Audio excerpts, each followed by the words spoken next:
Oi, pessoal. Eu agora vou entrevistar o senador Flávio Arnes, da Rede do Paraná. Ele vai falar sobre o Fundeb, que é o Fundo de Manutenção e Desenvolvimento da Educação Básica e de Valorização dos Profissionais da Educação. Hoje, o Fundeb é o principal mecanismo de financiamento da educação básica no Brasil e ele perde a validade em 2020.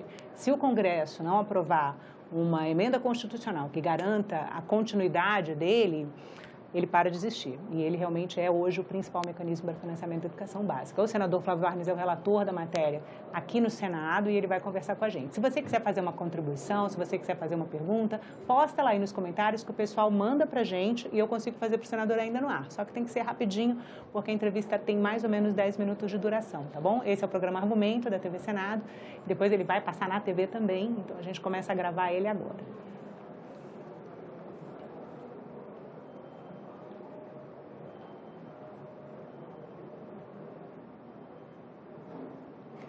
Olá! O Fundeb, que é o Fundo de Manutenção e Desenvolvimento da Educação Básica e de Valorização dos Profissionais da Educação, é hoje o principal mecanismo de financiamento da educação básica no Brasil. Mas na lei, ele deixa de valer em 2020. Nós vamos conversar sobre o assunto com o senador Flávio Arnes, da Rede do Paraná, que é relator da proposta de emenda à Constituição aqui no Senado, que trata da continuidade do Fundeb. Seja bem-vindo, senador. Muito obrigada pela presença. Alegria estar aí, Renato. Senador, qual a importância do Fundeb hoje para a educação pública no país?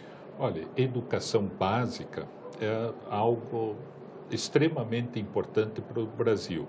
Se quisermos ter um país melhor, mais justo, mais desenvolvido, a gente faz isso pela educação.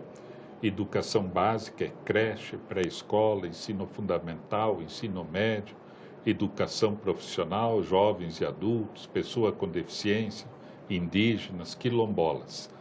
E a gente precisa garantir que haja condições de se ofertar uma boa educação básica, A escola tem que ter, por exemplo, água, energia elétrica.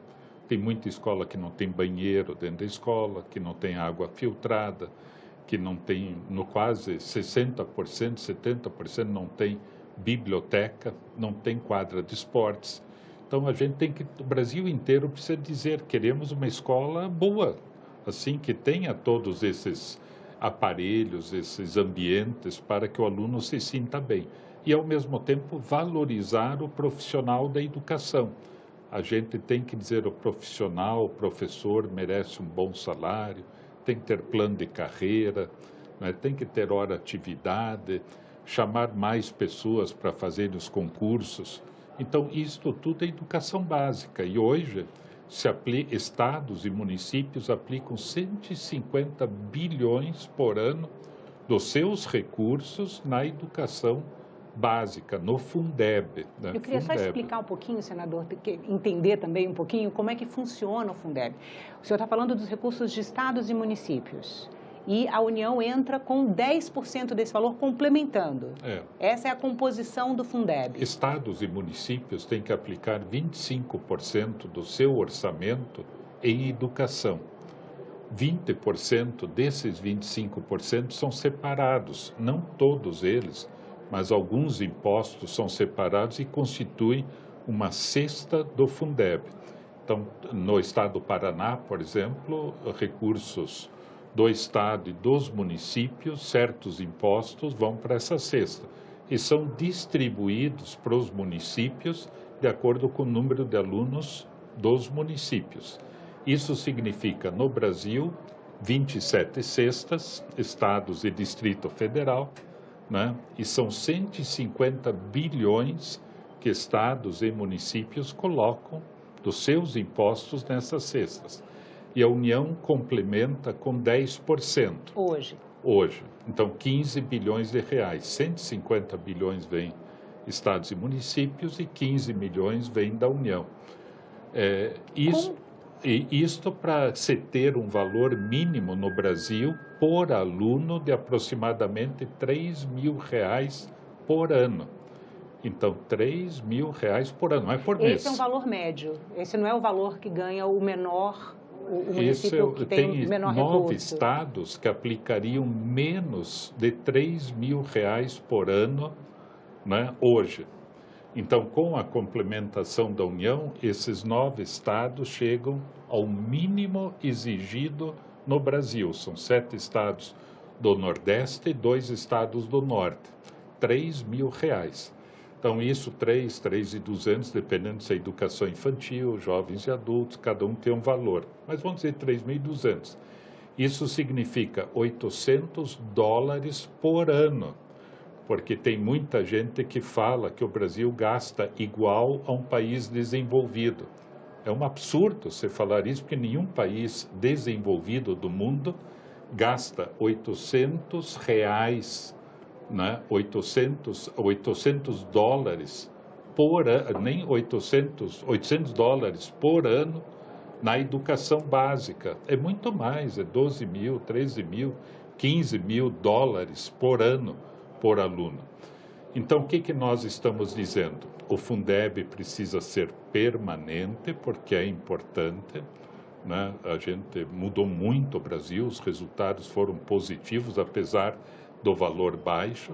Os critérios precisam ser melhorados e o dinheiro da União, em vez de 10%, precisa ir para 40% em 10 anos. 10 anos, não para o ano que vem, em 10 anos, começando em 2021, porque o Fundeb termina no ano que vem, 2020. Mantidos os valores de hoje, ele saltaria de 15 bilhões para 60 bilhões a complementação da União. Em 10 anos, de 15 bilhões para 60 bilhões, seria o maior sinal de realização do Pacto Federativo, ou seja, descentralizar os recursos, né? De R$ 3.000 por ano por aluno, iríamos para mais ou menos R$ 6.000 por ano, em valores de hoje, o que ainda seria muito pequenininho, né, o valor, comparado com uma escola particular, onde se paga R$ 2.000, R$ 1.000, R$ 3.000 por mês. Mas a gente quer educação em tempo integral, queremos creche, que o Plano Nacional seja concretizado. Plano Nacional de Educação. Plano Nacional de Educação, então aumentaríamos para 6 mil. E isso já estaria aprovado se o governo não tivesse assim, uma resistência tão grande para aumentar de 10 para 40. Senador, vamos só conversar um pouquinho sobre como estão esses projetos no Congresso Nacional. Existe uma proposta na Câmara, existem propostas no Senado também, o senhor é relator de uma proposta no Senado, mas há um consenso para que o projeto que vai caminhar seja o projeto que hoje está na Câmara dos Deputados? Olha, nós temos feito muitas reuniões em conjunto, Câmara e Senado. Isso é inédito também, né? Então, a gente dialoga, conversa, fazemos reuniões, olhamos o texto, sugerimos. A Câmara já fez umas 50 audiências públicas, nós já fizemos umas 10 audiências públicas aqui no Senado.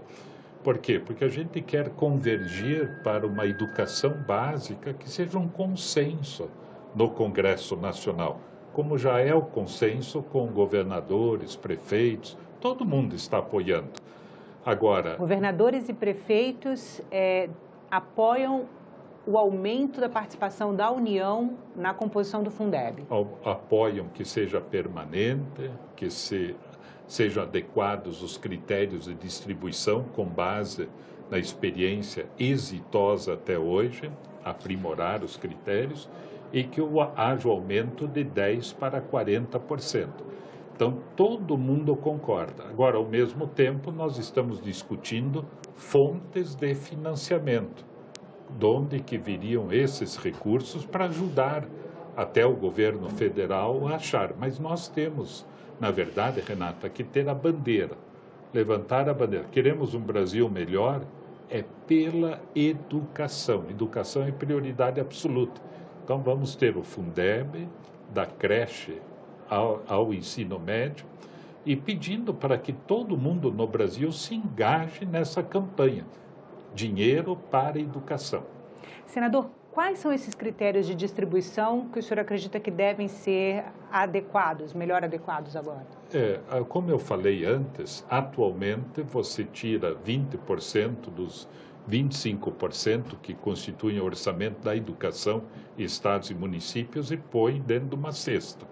Aí você vê, conta o número de alunos do estado e distribui para cada município um determinado valor, equivalente àquele valor do aluno. Só que o que pode acontecer é que existem municípios ricos, que têm bastante IPTU, bastante ISS, bastante imposto de renda, né, e que ganham esse valor. E municípios pobres, que têm pouco IPTU e ISS, ganham o mesmo valor. E por que isso acontece? São municípios pobres em estados ricos e municípios ricos em estados pobres? Exatamente. Então, essa é uma dificuldade que acontece no atual, mas isso seria ultrapassado a gente observando qual que é a arrecadação global do município, que já apareceria na própria PEC, quanto que o município arrecada. Então, você não teria, por exemplo, no Paraná, uma única cesta, né? Você teria 399 cestas, porque são 399 municípios, para que você tenha assim, uma radiografia exata de cada município. Isso é possível de ser feito e todo mundo concorda com isso, e seria assim, uma justiça que faríamos num processo híbrido.